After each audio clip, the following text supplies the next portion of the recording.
Dark Carnival is one of my favorite Left 4 Dead 2 campaigns, majorly because there's so much to look at in this campaign that aren't just boomers and spitters. So I decided to download a mod that got rid of these individuals, and I just walked through the campaign. No infected, just walking down this highway.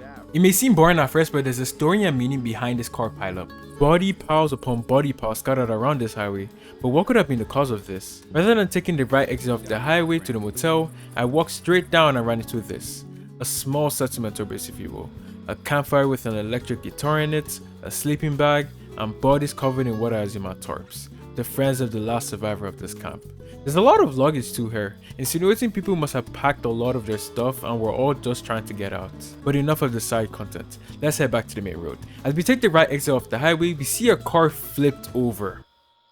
Well, your guess is as good as mine. We see more body piles which form somewhat of a trail down the road to this. Yup, a military vehicle. With an inverted left door, might I add, for some reason. We know the military is behind some of this stuff now at least. Before reaching the motel, we take a break at the gas station. This gas station seemed normal at first. When I say normal, I mean with dead zombies. But there was something much more in here.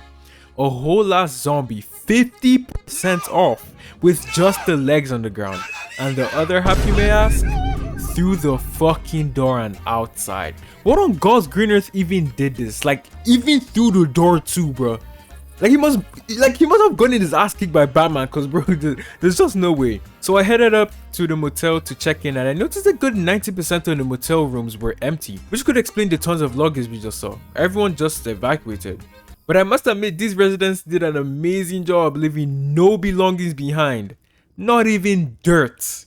Some of these rooms were even barricaded with no way in, suggesting people inside could maybe still be alive. But one of these rooms stood out. It was filled with dead zombies that were eliminated by this badass right here. And she used a katana to do it. The best part is that she's in her pajamas. A very cool detail I never noticed until now, to be honest. On the outside of the motel, like the front, there's a pool, and in the pool are burned infected bodies, most definitely done by the military, because there's another vehicle here also with inverted doors. Also, interestingly enough, Nick had this to say. Those people sucked at high diving. Moving up to the second floor of the motel, our pathway has been destroyed by what I assume was caused by a boomer. So we navigate our way around through the rooms using this broken wall here. Yeah, also caused by a boomer. But we stumble upon another infected. What's interesting about this one is that you can tell where in the room she initially got bit and what part of her got bit. Another cool detail I've also never noticed. After rating our stay at the motel a 5 out of 5 because the residents are surprisingly quiet. I wonder why. Anyways, we checked out and headed to the back of the motel where we found a slope. Now y'all can't tell me there's no architectural risk to building a building right on the edge of a cliff. Anyways, we slid down a bit and found another survivor camp. You know, your typical setup, a sleeping bag, a lantern, all that good stuff. We slid down to the end and to no one's surprise, we found even more bodies. In my head, I'm just thinking, yo, the military must have just thrown the bodies off the edge of the cliff out of fun because there's no, there's no reason they should be down here. Like, why are they even down here? Were they doing, was it a sport or a game? Anyways, I also noticed the bridge to the Whispering Oaks had been destroyed to possibly stop the infected from getting to the evac station, but we know they failed, and the water flow had been mysteriously blocked by a dam. Beavers confirmed in Left 4 Dead 2. As we continue down the river, stream, lake, what do we call this, bro? I found what I think is a reference to Shrek. But I doubt it is, because I mean there's a whole last campaign called Swamp Fever, the only valid place to put any Shrek Easter egg. But for now, let's assume this is Shrek's toilet. Now, to show my respect, I decided to take a dump in there myself. And I can't lie, amazing experience. It's so good that there's a void inside the toilet to literally suck any shit. Moving on, I found a car down here too. Again, your guess is as good as mine. Maybe they drove off this cliff out of fear or something, I have no clue. And before reaching our home for the day, I found another military vehicle, of course, with inverted doors, of course, and more luggage. And that sums up my journey to Whispering Oaks. A very eventful one if you ask me. Okay, now time for the real fun and games to begin.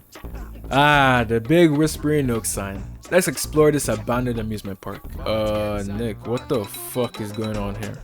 We ran into our first friend of the day, SCP-173. He honestly doesn't look too happy. Maybe they don't pay him enough. I started off destroying this carnival game for some reason.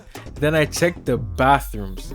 And I tell you, this is going to be the last time I show any bathrooms in this video, because every single one was clean. It's almost like they still had a janitor cleaning this park. Anyways, I checked out this shooting game. As we can see here, SCP-173 and Bitchtachio had beef because shooting the SCP made you lose 100 points and shooting Bitchtachio gave you the most. They were really fighting to be the tastier nuts. I do think pistachios are better than peanuts though, not gonna lie. Alright people, let's get this shooting game started. I don't have a gun. Okay, now we can start.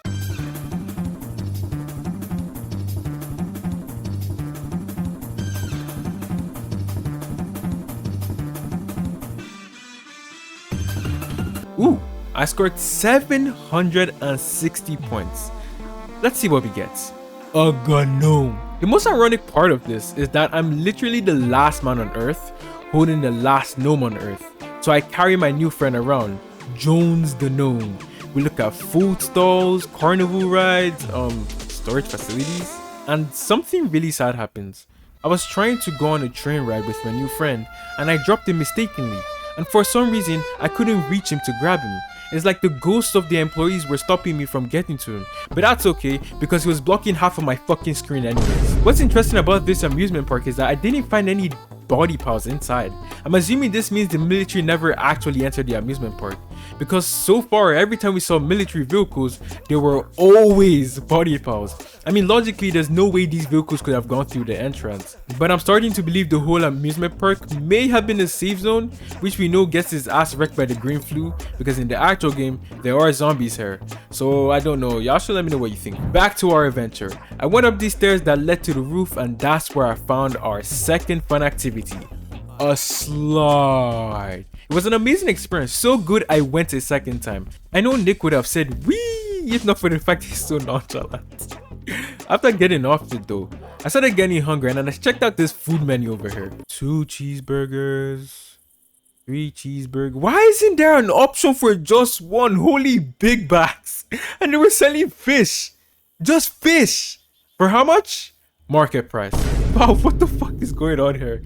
Further into the first section of this park, we run into our third activity, a carousel. Sadly, I couldn't run it because the ghost employee said I needed to pay, but all I had was an M16. And let me say, the rest was history. I had to go shut the carousel off myself because there was no one left to do it. And after this is when I sighted the activity I wanted to do the most, the roller coaster. But there is more exploring to do first before getting there. So I went to rest up for the day and headed into the Tunnel of Love. Here, I was greeted by another ghost employee, and she said it is required to have a loved one with you when riding in the Tunnel of Love. And that made a tear go down my leg, because it reminded me of our lost friend, Jones the gnome. So I asked her, what if I loved myself? As I proceeded down the Tunnel of Love, I stumbled upon nothing. No body piles in here, just a regular Tunnels of Love. It's good to know that people love each other enough not to kill it. Oh. Okay, this doesn't count. He's not been in the tunnel. To continue our journey, we had to go down this hole. Down the hall. Whatever caused this damage down here most definitely messed up whoever's up there. Weirdly enough, there's a swan boat perfectly positioned on top of the debris of the ceiling. This made no sense to me, because the only two ways this ended up on top of the debris is if someone placed the swan boat right after the debris fell, which made zero sense, because why would anyone even do that? And the other way being someone was in the swan boat in the floor above for some reason, and their fat ass broke through the floor and landed down there. I do not know, man. Y'all people should tell me what you think. This Tunnel of Love stretched far, and even Nick agrees. This is the longest tunnel of love I've ever seen. But I'm pretty sure he was complaining because he didn't have Jones the gnome to experience it with him. Upon finally exiting this tunnel, I spotted a new station friend, Beethoven, flying the helicopter.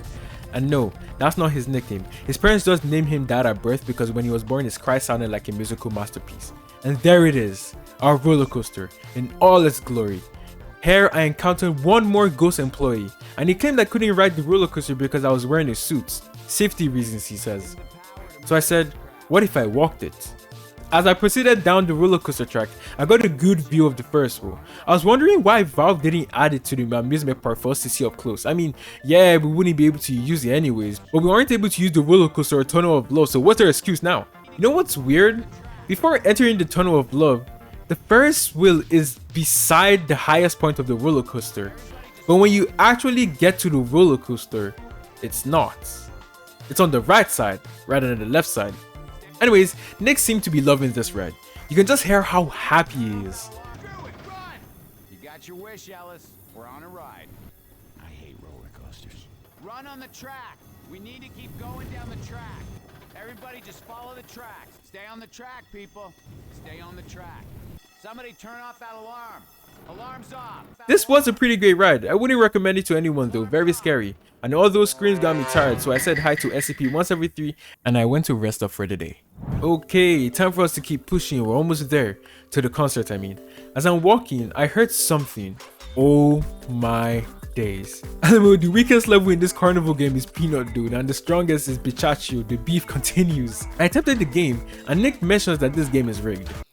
These are not games of chance. Humans can't beat this, but a nut can. I'm going to need drugs for this, bro. I'll come back later. I saw this elephant dude sitting alone and I tried engaging in small talk, but he wasn't responding, so I responded to him not responding to me appropriately. I don't know if that sentence made any sense. Don't mind me just walking through the bumper cars we also can't use, Valve. After passing through it, I ran into our helicopter buddy again, and he told me he'd pick me up after the concert.